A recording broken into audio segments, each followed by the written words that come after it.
None. And the very first meeting our founders went on, the way they opened the meeting was the gentleman they were sitting across the table from said, "Before we get started, why don't the three of you tell me, what do you drive? What EV do you drive? So we can talk about the issues we've run into." And they all kind of looked at each other and they said, "Well, we've got some on order and we're going to get some EVs." And he goes, "All right, call me in a couple of months once you've learned what actually goes into EV driving." Right. So since then, we've added a number of different EV vehicles to our fleet, and we've encouraged our employees to also go out and drive EV as well. And in a way to do that, we actually offer charging at no cost to our employees. So they're able to come here, charge up their vehicle, and it's going to cover their commute home to work and back to home every day, right? For them to be able to plug their car in, whether they're driving hybrid or fully. Free charging at work. Free charging at work. Yep. So not every employer is going to be in a situation where they can offer that, right? For us, it was a necessity because we said we want as many people driving EV as possible. How are we going to make that happen? Right. So that's what we did. But other people will evaluate it and they'll say, well, we can still offer EV charging at work at full cost to recoup what we're going to make. And it's going to be cheaper to our employees to be able to charge at work than it would be to fill up their gas car. Right. So that's still an option that's out there. Even if they made a little bit on top of just breaking even at their kilowatt per hour price. Right. You've got some people that'll say, well, I'll make my chargers open to the public and set a price here. But for my employees, I'll lower it and give them a discounted rate, which encourages them to drive EV as well. Right. But since we put in our charging stations, and we're going to walk out there, you guys can see it, they're constantly in use here now that we've got so many drivers. But we've gone from what was 0 now up to what? I think 15 people at the company are driving EV. Right. And that's a mix between some of our fleet vehicles, but really it's what people are driving to and home as their daily commuting vehicle. Right. We had one gentleman in our office do the math. He said, if I look at after I've made my switch to my new car, the cost of not having to fill up with gas, the reduced maintenance that I have to do for my EV, and generally just being able to fill up when I'm at the office every day, he's saving on average about $6,000 a year to come to work here and drive EV, right? So for him, it becomes a no-brainer to basically go that direction.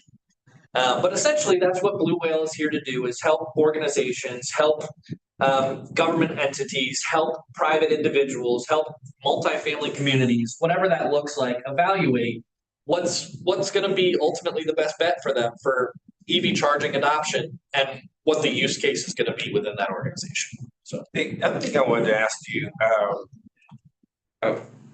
some employers, we had what's up? a roundtable recently, and I was just so amazed by one of the business owners who was so excited that he owns like 8 Domino's franchises and in-house. He has them for his fleet, but he also has them for his workers. And he said just the cost for him, maintenance costs, phenomenal. Mm-hmm. Have you heard that from some of your clients and customers? Oh, definitely. The maintenance that goes with an EV, and I'm not talking about hybrids, I'm talking about full EV, is significantly less than what you're going to see in a standard ICE, internal combustion engine vehicle, right? You're not having to go in for oil changes as much. You're not having to go in and, if you think about what's in an ICE and an internal combustion engine, there's thousands of parts and pieces that could go wrong. You could have an issue with, et cetera, et cetera. When you're actually driving EV, that number of parts and pieces is reduced significantly. So the number of things that can go wrong, the number of things that have to be maintained is significantly less, right? So ultimately, when you're driving EV, the things that you get checked on a regular basis are, do I need my tires rotated? Do I need to swap a tire out? And then you hear people talk about the batteries and the lifespan of the batteries. Well, I can tell you, in most of these vehicles that are out there today, the batteries are outlasting the vehicle, right? The batteries have extensive lifespans. They're getting better and better as battery technology increases. And we're seeing that, the warranties on the batteries are outliving the warranties. And the range is getting longer and longer, right? Absolutely. Meaning from a full charge to the time you have to, completely recharge is getting in the hundreds of miles now. So let me ask you this, what size company, what if I'm only a small business, 3 employees, or I'm a big company? Do you work with, what size companies do you work with? We work with everybody, right? We understand that the way that EV is going, it's not a matter of if, it's a matter of when, right? And so even if you're, a smaller company or a mom and pop shop and you've only got maybe 1 or 2 work vehicles, or maybe you don't have any vehicles that are owned individually within the company, but you're still wanting to offer this to employees, we can work with you to evaluate what that looks like. So what that process might entail is us coming out to take a look at what you've got electrically available for you at your site, right? So do you have the capacity today? If you don't, then we're going to get the utility company involved, or you might look at something like load sharing, which is a slightly lower speed charging, but you can potentially use what you've got existing. And we're going to tell you, okay, this is generally what it's going to cost for you to be able to put in chargers at where you're located at. Does this align with what you might, have budgeted, or could you budget for? The other things we're going to go out and look at are what rebates or incentives are maybe available that are out there that can help you. So what are rebates, and are these rebates from a franchise? Is it from a company? Is it from government? Can you share that with folks who may or may not? Yeah, sure. So when we look at every single one of these projects that are looking at EV adoption, we evaluate essentially 3 areas for them: utility rebates, state or local rebates, which could include city or county rebates, and then anything that's federally available. Right now, given kind of what we've seen in the current administration, there's not a lot that's federally available. But what we are seeing is that state and local entities, along with the utility companies, are stepping up their game to fill the gap there that has been kind of left by the lack of some of the federal funding that's available. I can use a great prime example in the state of Maryland.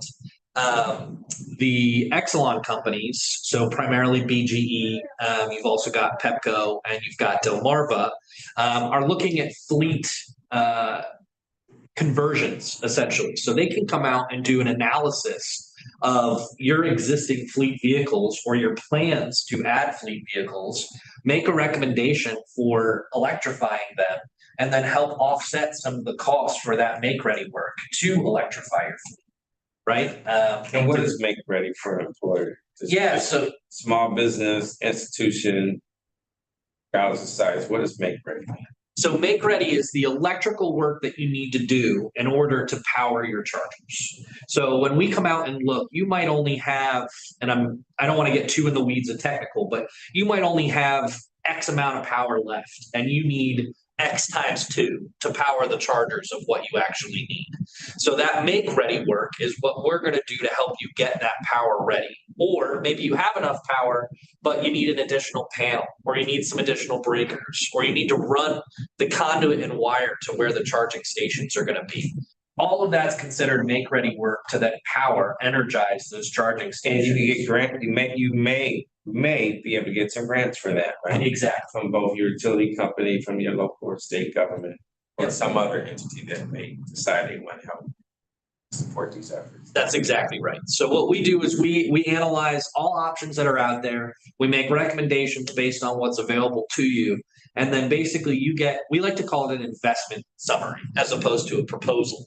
Because what we're really telling you is if you invest this much into EV charging, this is what you're going to be able to get back in potential incentives. And then we also provide a return on investment summary on what you might be able to get in a very conservative model back for putting these chargers in, if you're going to make them public facing or charge a rate for somebody to use those stations.